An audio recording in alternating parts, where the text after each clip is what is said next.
Good evening guys. सो हम अपनी जून की मैगज़ीन कर रहे थे। इसमें हम ऑलरेडी पॉलिटी का 2 पार्ट्स कर चुके हैं, तो अभी थर्ड पार्ट कंटिन्यू करते हैं।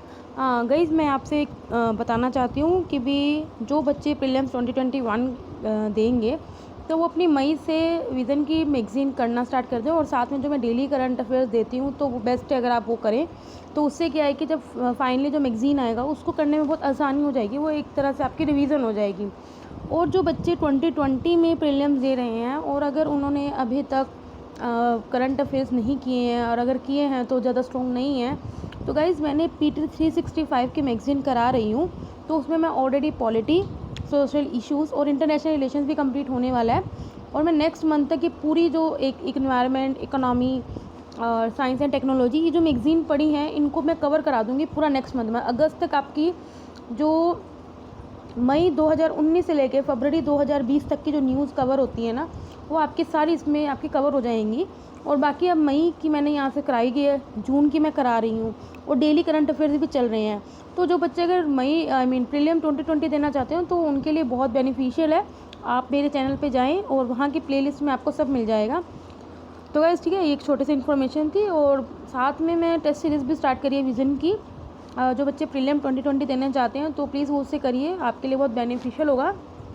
हाँ, और कहीं जो बच्चे 2021 के लिए प्रिपरेशन कर रहे हैं, अगर उनको सिर्फ एक रिवीजन करना है तो वो भी टेस्ट सीरीज़ को देख सकते हैं। ठीक है, तो चलिए ये एक छोटी सी इन्फॉर्मेशन थी जो मैंने कर दी है अनाउंसमेंट। चलिए हम आगे बढ़ते हैं अपना फर्स्ट टॉपिक के साथ आज के 5th anniversary of urban mission. तो अभी क्या हुआ है, जो ministry of housing urban affairs है उसने 5th एनिवर्सरी सेलिब्रेट करी है।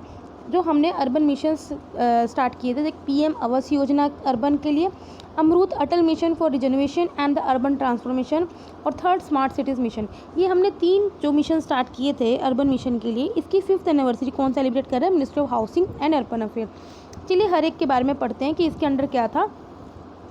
जो प्रधानमंत्री आवास योजना है अर्बन की, इसके अकॉर्डिंग इस स्कीम के बारे में क्या था कि ये था कि हम पक्का हाउस हर एक एलिजिबल बेनिफिशियरी को प्रोवाइड करेंगे बाय 2022। और इसका विज़न था कि हाउसिंग फॉर ऑल, कि सबको घर मिले।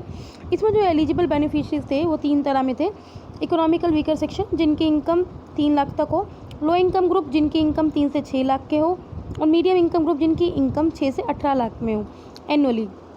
इनिशिएटिव्स क्या लिए जा रहे थे और अचीवमेंट्स हमने क्या क्या करना था, हमें क्या क्या करना होगा। 4000 सिटीज़ में इसमें 1.05 करोड़ को हाउस मतलब सेंक्शन किए गए थे कि इतने घर हमने बनाने हैं। इसमें 1.65 करोड़ को एम्प्लॉयमेंट की बात करी थी कि इतने करोड़ लोगों को क्या मिलेगी, एम्प्लॉयमेंट जनरेट होएगी। अफोर्डेबल रेंटल हाउसिंग कॉम्प्लेक्सेस की बात हुई थी, इसका सबमिशन था, जिसमें क्या है कि जो इकोनॉमिकल वीकर सेक्शन है या जो लो इनकम ग्रुप के कैटेगरीज के लोग हैं उन्हें रहना बहुत ईजी हो जाएगा, उनके लिए ईज़ ऑफ लिविंग होएगी, जिसमें लेबरर्स अर्बन वर्क के लिए उनके लिए। लाइट हाउस प्रोजेक्ट्स हमने स्टार्ट किए थे under global housing technology challenge of India, जिसे हमने 6 स्टेट्स में इम्प्लीमेंट किया था। इसका एम यही था कि कैसे हम इनोवेटिव टेक्नोलॉजीज़ को यूज़ कर सकते हैं ताकि जो बिल्डिंग है हम सस्टेनेबल और डिज़ास्टर रेजिलिएंट बना सकें, कि डिज़ास्टर का उन बिल्डिंग्स पे इफेक्ट ना पड़े। अंगीकार कैंपेन स्टार्ट किया था, उसके अंदर क्या था, जो हाउसेस कंप्लीट हो चुके हैं उनमें हम कैसे बेस्ट प्रैक्टिसेस क्रिएट करें, जैसे वाटर और एनर्जी कंजर्वेशन या सैनिटेशन और वेस्ट मैनेजमेंट, कैसे हम बिहेवियर चेंज और कन्वर्जेंस के थ्रू इनको लॉन्च करें। तो ये आपको समझ में आ गया हाँ इस स्कीम के अंदर क्या क्या था और क्या इसमें इनिशिएटिव्स लिए गए थे। चैलेंजेस क्या है या इश्यूज़ क्या हैं। जो हमने हाउसिंग की डिमांड करी थी जो 1.12 करोड़ में, उसमें से सिर्फ 34.4 लाख ही हाउस कंप्लीट हुए, मतलब सिर्फ 30% हाउस ही बने हैं। और जिसमें से 85% जो सेंक्शन हाउसेज हुए हैं ना, वो भी नॉर्थ ईस्ट और हिली स्टेट्स में नहीं हुए हैं, मतलब और स्टेट्स में हुए हैं। इसमें क्या हुआ है, फ़ंड को अंडर फंडिंग हुई है। जो हमें अप्रूव किया था 6.37 लाख करोड़ का, उसमें से सिर्फ अभी तक 72,000 करोड़ स्पेंड किया गया है। लैंड की अनअवेलेबिलिटी है और हायर कंस्ट्रक्शन कॉस्ट है अर्बन एरियाज़ में, जो एक और इशू है इस स्कीम को, जिसमें अभी तक अच्छे से लागू नहीं हुई। सेकेंड जो स्कीम अमरूत स्कीम जो हमने स्टार्ट करी थी, उसका ऑब्जेक्टिव यही था कि हम यूनिवर्सल वाटर सप्लाई प्रोवाइड करें, सीवरेज नेटवर्क में इंप्रूवमेंट लाएं, और जो दिव्यांग लोग होते हैं, जो पर्सन विद डिसेबिलिटीज़ हैं, जो बच्चे हैं, उनके लिए हम ग्रीन स्पेसेस और पार्क्स बनाएं और इम्प्रूवमेंट करें ताकि वाटर ड्रेनेज का या फिर नॉन मोटराइज अर्बन ट्रांसपोर्ट जैसे इलेक्ट्रिक व्हीकल जो कार्बन ना प्रोड्यूस करते हो या फिर बहुत कम प्रोड्यूस करते हो। ये जो स्कीम थी 500 सिटीज़ में चलाई गई थी और इसमें 60% पॉपुलेशन कवर थी। अब लॉन्च होने के बाद हमने देखा 78 लाख वाटर टैप कनेक्शन दिए गए, 45 लाख सीवरेज और सिप्टेज कनेक्शन भी प्रोवाइड किए गए। ऑनलाइन बिल्डिंग परमिशन सिस्टम को अक्रॉस इम्प्लीमेंट किया गया 444 अमृत सिटीज़ में, जिसका एम था कि कैसे हम टाइम बचा सकें बिल्डिंग प्लान्स को अप्रूव कराने में और साथ में ट्रांसपेरेंसी के लिए। वाटर इसमें जो वाटर अटल मिशन वाटर एटीएम्स भी इंस्टॉल किए गए, वाटर के एटीएम, जिसमें से क्या कर सकते हो आप 1 लीटर पानी सिर्फ 1 रुपये में ले सकते हो, ठीक है। और साथ में ये बताया गया कि 24/7 आप क्लीन और सेफ ड्रिंकिंग वाटर प्रोवाइड किया गया। फीकल स्लज ट्रीटमेंट प्लांट को भी बनाया गया, जिसमें कॉस्ट इफेक्टिवली है। कैपेसिटी क्रिएशन किया गया वेस्ट वाटर ट्रीटमेंट में, कैसे हम वेस्ट वाटर को ट्रीट कर सकें और वाटर को रिसाइकल बना सकें, और हमें energy efficient LED street lights को हमें यूज़ करना है, ठीक है। तो ये हमारे कुछ इनिशिएटिव्स जो हमने अमृत स्कीम के तहत लिए थे। अब टारगेट्स क्या हैं जो अचीव नहीं हुए, जो मोस्ट ऑफ द प्रोजेक्ट्स हैं वो इम्प्लीमेंट हुए ग्रीन स्पेस कवर में, पार्क्स में, rather than the primary concerns of water supply and sewerage management. Imbalance रहा है फंक्शंस में और फाइनेंस के अर्बन लोकल, मतलब कि फाइनेंस उतना नहीं मिला और फंक्शनिंग इम्प्रॉपर रही है अर्बन लोकल बॉडीज़ में, ठीक है। अब एक और स्कीम थी जो स्मार्ट सिटीज़ मिशन, उसके अंदर हमने क्या करना था कि हमें अर्बन इंफ्रास्ट्रक्चर को स्ट्रेंथन करना था, उसे कुछ स्मार्ट सॉल्यूशन दे के या better quality of life citizens को प्रोवाइड करके। इसलिए हमने 100 सिटीज़ में हमने इस मिशन को स्टार्ट किया था। इसमें हमारा क्या मिशन था, सबसे पहले कि हमें जो एरिया जो है उनको स्ट्रेटेजिकली डेवलप करना है, जिसमें हम क्या कि सिटी को इम्प्रूव कर सकें, सिटी को रिन्यूअल रीडेवलप कर सकें या सिटी का एक्सटेंशन कर सकें, मतलब ग्रीन फील्ड डेवलपमेंट कर सकें। इसमें क्या था, पेंट सिटी इनिशिएटिव कि smart solutions are apply to cover large parts of the city. अब इसमें क्या था, हमने 2 लाख करोड़ अप्रूव किए थे और इसमें कितने प्रोजेक्ट्स स्टार्ट किए थे, 5151। इसमें हमारा ये था कि integrated command and control system था डेवलप, जो यहाँ पे हमने कोविड-19 के क्राइसिस को मैनेज करने के लिए करा था। जो स्मार्ट सिटीज मिशन है ये सिटीज़ को हेल्प करता है कि वो फाइनेंस रेज करे through municipal bond. Smart roads को भी हमने बनाया था ताकि सेफ असेस कर सके हम हर रूट का। स्मार्ट सोलर एनर्जी भी एक हमने स्मार्ट सिटीज़ मिशन का एक वो किया था, इसकी कॉन्स्टिट्यूट किया था, जिसमें 10% एनर्जी सोलर से हम यूज़ करें और जो 80% बिल्डिंग को हम एनर्जी एफिशिएंट या ग्रीन बना सकें। स्मार्ट वाटर में ये ताकि इंश्योर कर सके 24/7 वाटर सप्लाई रहे, ठीक है। अब इसमें क्या इश्यूज आए कि सिर्फ 30% ऑफ द प्रोजेक्ट्स अभी तक कंप्लीट हुए हैं, मतलब कि जिन्होंने 5151 प्रोजेक्ट स्टार्ट किए थे तो 30% आप देख लो कि इसमें कितने प्रोजेक्ट्स इसमें कंप्लीट हुए हैं, तो ठीक है। तो ये कुछ इश्यूज़ थे जो हमने देखे, जो 3 स्कीम 5 साल की जब हमने एनिवर्सरी बनाई है तो उसमें क्या क्या इश्यूज़ थे। अगले देखते हैं इंटरनेशनल रिलेशंस का first topic, India Australia relation. Recently क्या हुआ है, first ever virtual bilateral summit हुई है किसकी, इंडिया और ऑस्ट्रेलिया की, किसके बीच में, पीएम के इंडिया और पीएम के ऑस्ट्रेलिया के बीच में। आउटकम क्या है, देखो अगर आपने मेरी इंटरनेशनल रिलेशंस की PT 365 की मैगजीन देखी होगी तो उसमें आपको पता है कि 2+2 मिनिस्ट्रियल मीटिंग भी हुई थी ऑस्ट्रेलिया के साथ हमारी पिछले साल। तो उसमें भी हमारा जो आउटकम आया था कि हमने बायलैटरल स्ट्रेटेजिक पार्टनरशिप को एलिवेट किया था कॉम्प्रिहेंसिव स्ट्रेटेजिक पार्टनरशिप में। और जो 2+2 मिनिस्ट्रियल मीटिंग है अब वो फॉरेन और डिफेंस मिनिस्टर के लेवल की होती है, जो कि पहले सेक्रेटरी लेवल की होती थी, जहाँ पे जो डिस्कशंस होते हैं वो हर 2 साल में एक बार होते हैं। इंडिया का जो 2+2 मैकेनिज्म है ये हर क्वाड कंट्रीज़ के साथ है, मतलब USA जिसमें जापान और ऑस्ट्रेलिया है, और USA और जापान के साथ भी इसका है। इसका हमें MOU साइन हुआ था जो फील्ड ऑफ माइनिंग में, और किस तरह हम माइनिंग को यूज़ करेंगे, ठीक है, और किस तरह हम स्ट्रेटेजिक मिनरल्स या क्रिटिकल मिनरल्स को प्रोसेस करेंगे। म्यूचुअल लॉजिस्टिक सपोर्ट एग्रीमेंट हुआ था। डिक्लेरेशन साइन हुई थी कि इंडो पैसिफिक रीजन में हम किस तरह मैरीटाइम कोऑपरेशन को शेयर करेंगे, ठीक है। ओवरव्यू क्यों है कि इंडिया और ऑस्ट्रेलिया का जो रिलेशंस हैं उसमें कुछ बैकग्राउंड में देख लेते हैं। आपको पता है 1990 में जब कोल्ड वार हुआ था USA और USSR के बीच में, तब ऑस्ट्रेलिया ने क्या है, ऑस्ट्रेलिया ने US की तरफ चला गया था और जबकि इंडिया ने अडॉप्ट किया था नॉन अलाइंड की तरह। अब कोल्ड वार एंड होने के बाद जब 1991 में इकोनॉमिक रिफॉर्म्स आए, आपको पता है LPG आया, लिबरलाइजेशन, प्राइवेटाइजेशन, ग्लोबलाइजेशन, तो पहली बार इंडिया और ऑस्ट्रेलिया के बीच में क्या है, क्लोज रिलेशंस हुए। लेकिन ये कुछ ज़्यादा दिन तक नहीं टिके, क्योंकि जब इंडिया ने क्या किया था, नॉन प्रोलिफरेशन ट्रीटी से बाहर चला गया था। नॉन प्रोलिफरेशन ट्रीटी क्या है कि आप किसी की न्यूक्लियर की टेक्नोलॉजी की है, बॉम्ब्स की जमाखोरी ना कर सको, तो ये ट्रीटी उसी के लिए है। तो पर इंडिया ने इस ट्रीटी से आउटसाइड रहा, जिस वजह से ऑस्ट्रेलिया ने इंडिया के अगेंस्ट कुछ एक्शन लिया 1998 में। पर 21 सेंचुरी में क्या हुआ, अब भाई सिनेरियो चेंज हो रहा है, तो ऑस्ट्रेलिया ने देखा कि अरे यार इंडिया तो इम्पोर्टेंट पार्टनर है जिसके साथ हम अपनी रीजनल सिक्योरिटी और स्टेबिलिटी को प्रमोट कर सकें। इस वजह से हमारी अब बायलैटरल रिलेशंस में अपग्रेडेशन हुई और कुछ स्ट्रेटेजिक पार्टनरशिप भी हुई, जिसमें हमने जॉइंट डिक्लेरेशन साइन किया 2009 में सिक्योरिटी कॉपरेशन पे। ठीक है, अब इकोनॉमी और कमर्शियल रिलेशंस क्या है इंडिया और यूएस में, ज़रा देख लेते हैं। दोनों देशों में जो गुड्स एंड सर्विसेज का ट्रेड होता है 2018-19 में $30.3 बिलियन का हुआ है और 2018 में इन्वेस्टमेंट जो हुई है वो $13.7 बिलियन की हुई है। 2018 में ऑस्ट्रेलिया ने अनाउंस किया कि वो an India economic strategy 2035 announce किया है। ऑस्ट्रेलिया ने इंडिया के अंदर ये स्ट्रेटेजी साइन की है जो इंडिया और ऑस्ट्रेलिया के रिलेशंस को और क्या करेगी, स्ट्रेंथन करेगी। तो इंडिया भी सोच रहा है कि ऑस्ट्रेलिया इकोनॉमिक स्ट्रेटेजी पेपर को इसी सिमिलर लाइंस में बनाया जाए। अब ये देख लीजिए इंडिया इकोनॉमिक स्ट्रेटेजी 2035 है क्या है ऑस्ट्रेलिया की, जो उसने सोचा है कि वो इंडिया में इम्प्लीमेंट करेगी। तो ये है कि वो 3 पिलर स्ट्रेटेजी है जो फोकस करेगी वो sustainable long term economic strategy. इसमें मेनली ऑस्ट्रेलिया ने इंडिया में 10 सेक्टर्स को आइडेंटिफाई किया, 10 स्टेट्स को आइडेंटिफाई किया जहाँ पे ऑस्ट्रेलिया फ़ायदा उठा सकती है, एडवांटेजेस उठा सकती है।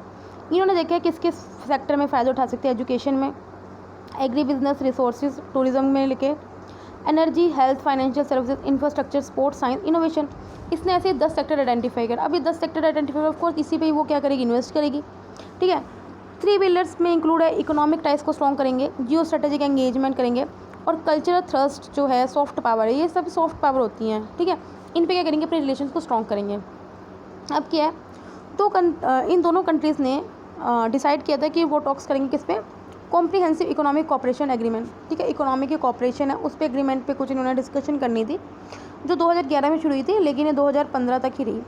अब क्या है, इंडिया ऑस्ट्रेलिया का कंसर्न किया है इसको लेके, जो कॉम्प्रिहेंसिव इकोनॉमिक कॉपरेशन एग्रीमेंट है इसका 9 राउंड हो गए लेकिन इसका अभी भी कोई कंक्लूजन नहीं पहुंचा। ठीक है, इंडिया ने ऑप्ट किया था कि वो RCEP से बाहर रहेगी, क्योंकि हमने ये पढ़ा था, क्योंकि इंडिया को लग रहा था कि मेरी डोमेस्टिक मार्केट ख़राब कर रही है या मेरा इसके साथ ट्रेड नहीं अच्छा है, उतना इसको प्रॉफिट नहीं हो पा रहा है बल्कि लॉस में जा रहा है। ठीक है, among other things India and Australia could not agree, India और ऑस्ट्रेलिया भी एग्री नहीं रहते कि उनको मार्केट एसेस देना चाहिए एग्रीकल्चर और डेयरी प्रोडक्ट्स पे। ऑस्ट्रेलिया की जो इकोनॉमी है वो है चाइना पे बहुत ज़्यादा डिपेंडेंट है। इवन ऑस्ट्रेलिया को सबसे लार्जेस्ट ट्रेडिंग पार्टनर है वो चाइना है, जिसमें वो 26% अपना ट्रेड किसके साथ करता है, चाइना के साथ करता है। ऑस्ट्रेलिया 26% ट्रेड चाइना के साथ करता है। अब डिफेंस और सिक्योरिटी में क्या क्या हमने डील्स करी हैं ज़रा देख लेते हैं। सिविल न्यूक्लियर कॉपरेशन एग्रीमेंट था जो 2014 में साइन किया था दोनों में, जिसमें क्या है ऑस्ट्रेलिया क्या करेगा, इंडिया के लिए कुछ यूरेनियम को सिक्योर करके रखेगा। दोनों ने म्यूचुअल लीगल असिस्टेंस ट्रीटी पे साइन किया था, एक्सट्रेडिशन ट्रीटी और सोशल सिक्योरिटी एग्रीमेंट पे साइन किया। मैरीटाइम सिक्योरिटी कॉपरेशन है, इसमें देख लेते हैं जो इंडिया और ऑस्ट्रेलिया कितनी जॉइंट एक्सरसाइज करते हैं। ओस इंडेक्स 2019 में करी है, ओस्टा हिंड की है, एक्सरसाइज पिच ब्लैक, ककाडू बायोएनालिसिस, ये ऑस्ट्रेलिया नेवी जो एक्सरसाइज होस्ट की है, ये सब इंडिया और ऑस्ट्रेलिया के बीच होने वाली जितनी भी मैरीटाइम एक्सरसाइज हैं ये उसके बारे में है। ये आपको पता होना चाहिए क्योंकि पूछ भी सकता है ये पिच ब्लैक किसके बीच की है। ठीक है, लेकिन जो रिसेंट हमें वही याद रखनी है। वैसे साइंस एंड टेक्नोलॉजी में क्या है, इंडिया और ऑस्ट्रेलिया ने एक स्ट्रेटेजिक रिसर्च फंड एस्टेब्लिश किया था 2006 में, जिसमें यह है कि वो साइंटिस्ट क्या करेंगे, दोनों कंट्रीज को कोलैबोरेट करेंगे ताकि हम रिसर्च को आगे अगले लेवल पे लेके जा सकें। एग्रीमेंट हुए साइबर और साइबर इनेबल्ड क्रिटिकल टेक्नोलॉजी पे, ताकि हम अपनी cooperation digital economy, cyber security, critical और एमर्जिंग टेक्नोलॉजीज़ पे प्रमोट कर सकें। ग्लोबली क्या कोऑपरेशन है, चाइना का एग्रेशन और इतनी फॉरेन पॉलिसी जो कॉमन कंसर्न है जो दोनों डेमोक्रेसीज को क्लोजर मतलब कि और पास लेके आती हैं। दोनों का इंटरेस्ट है कि फ्री, ओपन और इंक्लूसिव और rules based Indo Pacific region हो। Australia Pacific step up and India forum for India Pacific island cooperation ने रीएफएम किया कि उनके साउथ पैसिफिक रीजन में कॉपरेशन को दोनों कोऑपरेट करते हैं। Various multilateral quad security dialogue में, इंडियन ओशन ड्रीम एसोसिएशन में, एशियान का regional forum, G20, East Asia summit extra. ठीक है, ये जो मैंने ऑर्गेनाइजेशन के नाम लिए ना, इसमें इंडिया और ऑस्ट्रेलिया दोनों मेंबर्स हैं। पीपल टू पीपल रिलेशन क्या है, इंडिया का डायस्पोरा ऑस्ट्रेलिया में फास्टेस्ट ग्रो कर ही रहा है और बहुत पॉजिटिव है दोनों के रिलेशंस में। 1 लाख इंडियन स्टूडेंट्स को ऑस्ट्रेलिया में पढ़ने के लिए एनरोल किया गया है under the new Colombo plan. ठीक है, ऑस्ट्रेलिया ने एग्री किया कि हाँ वो वर्ल्ड क्लास स्पोर्ट्स यूनिवर्सिटी भी देगा इंडिया में। कंक्लूजन यही है कि जो इंडिया और ऑस्ट्रेलिया की रिलेशनशिप है वो दोनों कंट्रीज़ के लिए बहुत ज़्यादा स्ट्रेटेजिकली यूज़फुल है, इकोनॉमिकली प्रोडक्टिव है। ठीक है, तो कंट्रीज़ को जो अभी इनकन्क्लूसिव रह चुका है CA उसको उसमें जल्दी से जल्दी कंक्लूजन ले आना चाहिए। और हमें क्या करना चाहिए, जो अपने प्रिंसिपल है democracy, liberty, rule of law, human rights, freedom of speech, free press, multiculture, उनको और एनहेंस करना चाहिए। और हमें जो अपनी रिलेशनशिप है ना वो थोड़ा एक्सपेंड करना चाहिए डिफेंस इंडस्ट्री में भी, कॉमर्शियल साइबर एक्टिविटी, इन सब में भी। ठीक है, एक और टॉपिक देख लें, e diplomacy. First ever India Australia की वर्चुअल समिट हुई है। ठीक है, ये हमने अभी पढ़ा ही है।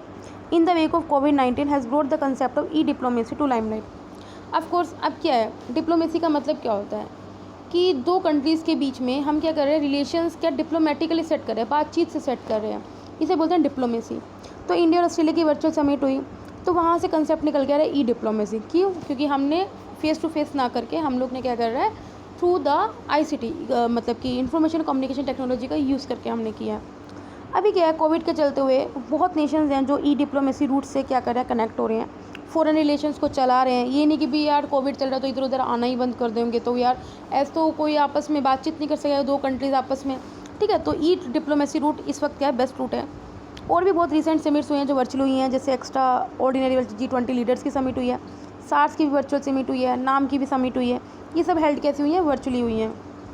अब क्या है, ई डिप्लोमेसी के बारे में देख लेते हैं, ये है क्या।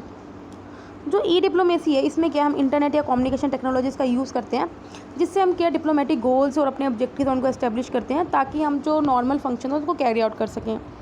इसमें हम क्या करते हैं, रिप्रेजेंटेशन अपना शो करते हैं, होम नेशन को अपने प्रमोट करते हैं, और जो भी हमारे मल्टीलेटरल रिलेशंस हैं उनको क्या करते हैं, एस्टेब्लिश करते हैं। सोशली एंगेज होते हैं कि अभी यार आपके देश में क्या चल रहा है, हमारे देश में क्या चल रहा है, और क्या क्या कमी है, क्या क्या इश्यूज़ हैं, उनके बारे में हम एक एक्सचेंज करते हैं, और फिर एक यानी कुछ कंक्लूजन पे आते हैं कि हाँ आपको हमारे देश के लिए क्या करना चाहिए और हम आपके देश के लिए क्या करेंगे। ठीक है, एडवांटेजेस क्या है, ई डिप्लोमेसी जो हो रही है, ये सारी इलेक्ट्रॉनिकली जो समिट्स हो रही हैं, वर्चुअली समिट्स हो रही हैं, इनके एडवांटेजेस क्या है। पहली बात तो यही है कि यार कोविड के चलते फिजिकल सेफ्टी आपकी ज़्यादा बढ़ेगी। सेफ्टी है क्योंकि आप फिजिकल कांटेक्ट में आओगे नहीं, तो इससे क्या करते हैं, ensure their safety.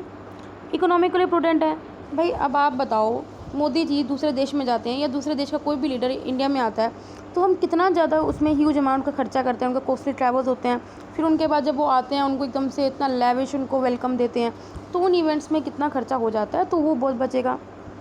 Time utilisation है, ट्रैवल टाइम बचेगा, और इस वजह से वो जो पैसा बचा होगा उसमें डिप्लोमेट्स क्या कर सकते हैं, उसको यूज़ कर सकते हैं उस पैसे को। ठीक है, पॉलिसी मेकिंग में या फिर बेटर एंगेजमेंट स्ट्रेटेजीज में। मच ऑफ द फॉरेन जो भी फॉरेन मिनिस्टर्स हैं वो मेनली ना इवेंट्स को ऑर्गेनाइज करने में ही रह जाते हैं। ठीक है, तो इस वजह से उन्हें फॉलोअप करना बहुत हार्ड हो जाता है। तो इस वर्चुअल डिप्लोमेसी से क्या है, वो उनका जो हाई लेवल एंगेजमेंट है वो बर्डन सम कम होगा, मतलब उन पर कम बर्डन आएगा। अब चैलेंजेस क्या हैं, कुछ फ़ायदे तो हमने देख लिए हैं, कुछ ना कुछ लिमिटेशंस भी होंगी। प्रोडक्टिविटी डिक्रीज़ होगी, क्योंकि जो आप बात फेस टू फेस कर सकते हो वो उसको कोई रिप्लेस नहीं कर सकता। जो हम बैकडोर कंसल्टेशंस करते हैं, निगोशिएशन करते हैं, वो वो ई डिप्लोमेसी में नहीं है, जो ट्रेडिशनल डिप्लोमेसी में है। वर्चुअल समिट्स कोई भी हमें मतलब ब्रॉडर पॉलिटिकल गोल्स नहीं फुलफिल कर सकते, या बिगर ऑब्जेक्टिव जो हमारे माइंड में है वो पूरे नहीं कर सकती। वर्चुअल समिट क्या कर सकती है, कन्वर्सेशन को क्या करेगी, कम कर देगी। ठीक है, और जिस वजह से जो ज़्यादा आर्ग्यूमेंट्स हैं वो नहीं हो पाएंगे। साइबर सिक्योरिटी इश्यूज़ रहते हैं, क्योंकि साइबर क्राइम बढ़ रहे हैं, आपकी जो इन्फॉर्मेशन है वो लीक हो सकती है, कुछ सेंसिटिव इन्फॉर्मेशन वो लीक हो सकती है, थ्रेट हो सकता है। ठीक है, नेशनल सिक्योरिटी को खतरा हो सकता है। कंक्लूजन यही है कि लिमिटेशन होने के बाद भी जो ई डिप्लोमेसी है वो एक अच्छा मतलब कि टाइमली सप्लीमेंट है। ठीक है, ट्रेडिशनल डिप्लोमेसी के, तो कंट्रीज इस अपॉर्चुनिटी को यूटिलाइज़ कर सकती हैं to incorporate e diplomacy into follow up discussions for increase interaction and engagements and futuring the goals of the diplomacy. चलिए गाइस, आज के लिए इतना रखते हैं, कल से हम अगला अपना स्टार्ट करेंगे। तो तब तक के लिए बाय बाय, टाटा।